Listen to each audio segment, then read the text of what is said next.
ici en délégation gouvernementale du niveau national pour compatir avec la population de ce qu'elle a vécu, que vous connaissez mieux que moi.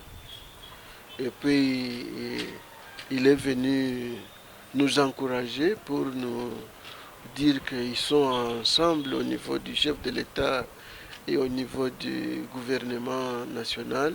Ils sont de cœur avec nous. Et alors, ensemble, voir comment nous pouvons chercher des voies et moyens pour résoudre cette question de sécurité, de stabilité, de reconstruction de notre pays en général. Bon, il ne m'appartient pas à faire des propositions de voies. On a analysé ensemble tout ce que les autres ont donné comme idée globale, mais le plus sensible, c'était cette question d'état de siège. C'est ça le plus sensible tel que j'ai senti.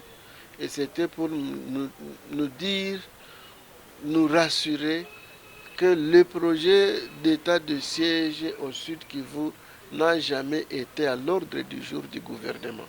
Donc tenons-nous tranquilles et cherchons plutôt comment stabiliser notre peuple en lui évitant tous ces tâtonnements des milices de gauche et de droite, croyant que c'est ça qui va amener l'État à instaurer ici un état de siège. Pourquoi je vais à l'école? Je vais à l'école parce que j'ai vu quelqu'un qui a étudié avoir une bonne vie. Est-ce que les conclusions de l'état de siège du Nord Kivu et du Maniema nous donnent l'envie de demander que ça vienne aussi chez nous? Je pense que la réponse est claire, c'est non.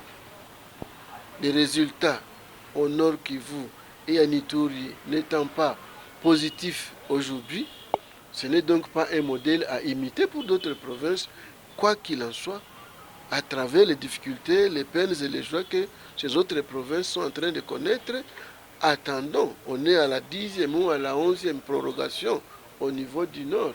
Ça ne dure pas longtemps, c'est 15 jours, 15 jours.